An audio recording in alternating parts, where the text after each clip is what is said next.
Dominique Peduzzi, président de la CCBHV. Alors, c'est le dernier conseil de l'année, dernier conseil communautaire? Oui, en principe, sauf s'il y a urgence absolue, mais des dates qui étaient planifiées cette année, effectivement, c'est la dernière. On arrive quand même dans la toute dernière ligne droite avant la fin de l'année, et je crois qu'il faut laisser à la fois les élus et les agents s'organiser et commencer à préparer les fins d'année. Et qu'est-ce qui ressort de ce dernier conseil communautaire? Alors plusieurs points. D'abord la présentation de 3 nouveaux agents, la future directrice générale des services qui était présente ce soir, un responsable pour la sécurité, la prévention et les parties techniques, et puis un maître nageur qui rejoindra l'équipe demain matin d'ailleurs, or que les 2 premières personnes ont déjà rejoint les effectifs.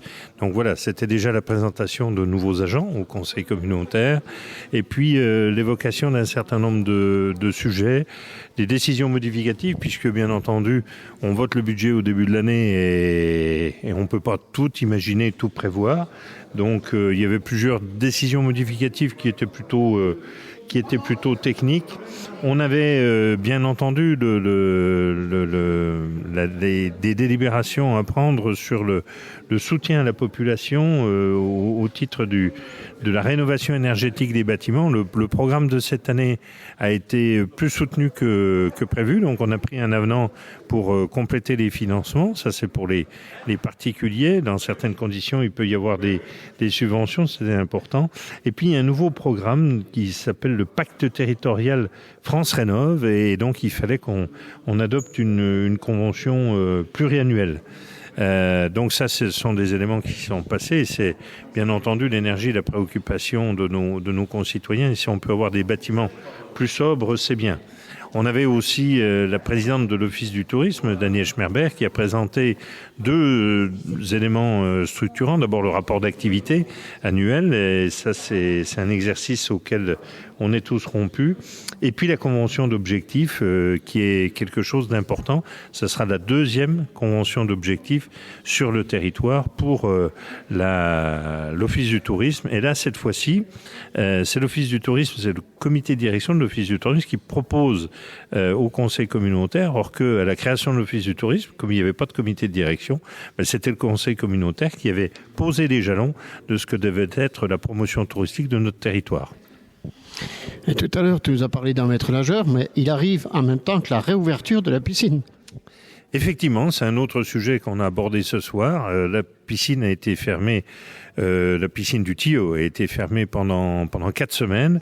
Il fallait impérativement, et c'était des objectifs qu'on s'était donnés pour cette année, compte tenu du poids de l'énergie, il fallait qu'on ait installé des appareils qui puissent chauffer l'eau et chauffer l'air avec beaucoup moins d'énergie que par le passé. Alors c'était ce que l'on a changé, c'était des équipements qui n'avaient pas été changés à la rénovation parce qu'ils étaient en état de fonctionnement. Et si on n'avait pas eu une explosion du prix de l'énergie, bien entendu qu'on n'aurait pas été obligé de faire cette démarche-là. Les 4 semaines de fermeture ont été denses, d'abord pour les équipes de la piscine, mais pour les services techniques de la communauté de communes aussi, et puis pour les entreprises qui ont œuvré.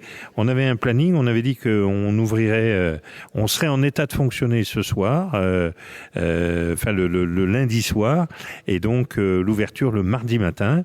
Eh bien, lundi soir, il a été possible de qualifier des parents d'élèves pour les accompagnements des enfants, et mardi matin, la piscine sera ouverte dans le programme ordinaire pour cette semaine, puis la semaine suivante, on est en vacances scolaires, donc là, un nouveau programme d'ouverture sera à disposition des utilisateurs.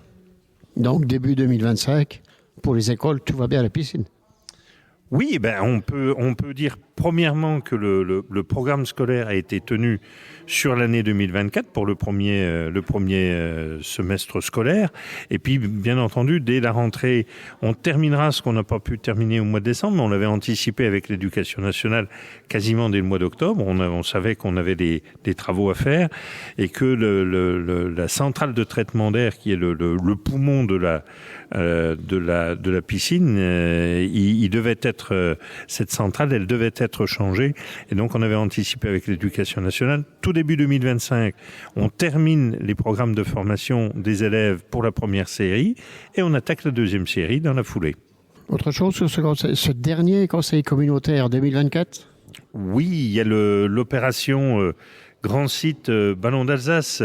L'année dernière, en conseil communautaire, monsieur le maire de Saint-Maurice-sur-Moselle avait expliqué tous les déboires par rapport au site du Rouge Gazon, le manque de considération des élus, la difficulté de pouvoir s'exprimer, les méthodes un peu casanières qui avaient été utilisées pour faire suite au sinistre qui avait eu lieu au Rouge Gazon et aux défauts des entreprises.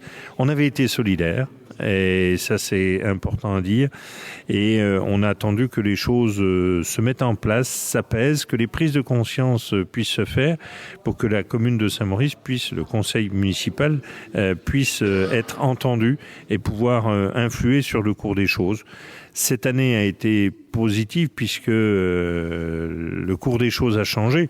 Même si on n'est jamais satisfait de ce qui s'est passé et des résultats qui peuvent être là, mais en tout cas, les choses ont considérablement évolué et nous avons transformé un sursis à statuer, une attente de décision qui avait été prise l'année dernière, en avis favorable pour signer la convention 2023-2026 pour cette opération Ballon d'Alsace, Grand Site de France.